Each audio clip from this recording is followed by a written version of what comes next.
medyo malayo-layo. Malayo-layo yung ating puntahan.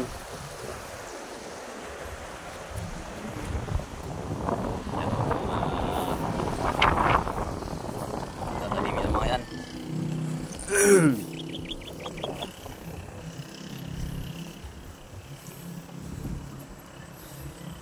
Yan yung mga land preparation po ng pagtatanim ng mga palay.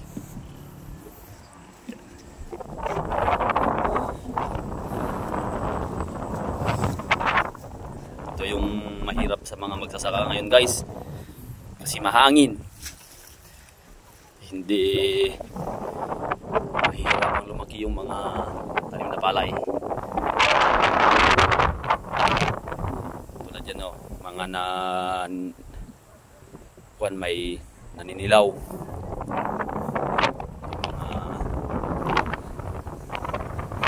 Punla nila, punla.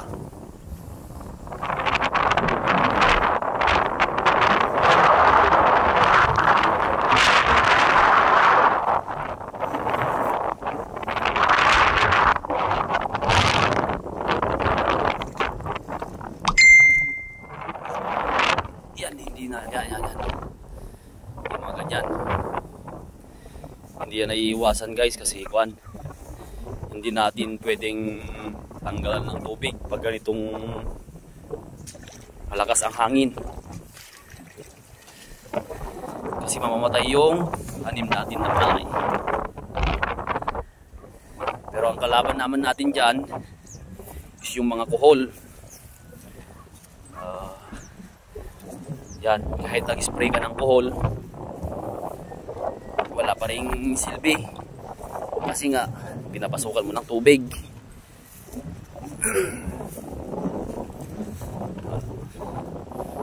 Ayan, namumula. Ayan, naninilaw.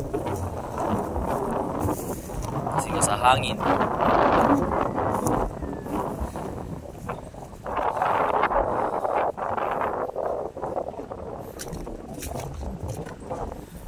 Tignan mo itong tanim ng iba na walang tubig. Yan. Yan yung magiging kakuan ng walang tubig na tanim.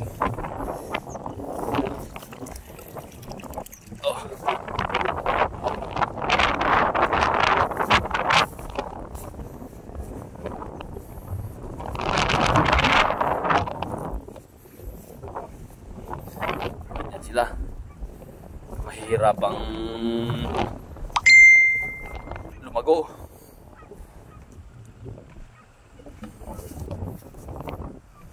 Yan, walang tubig. Namamatay yung mga tanim. Dito tayo sa daanan natin. Daanan natin dito, Pilapil. Tambak sa Ilocano ba?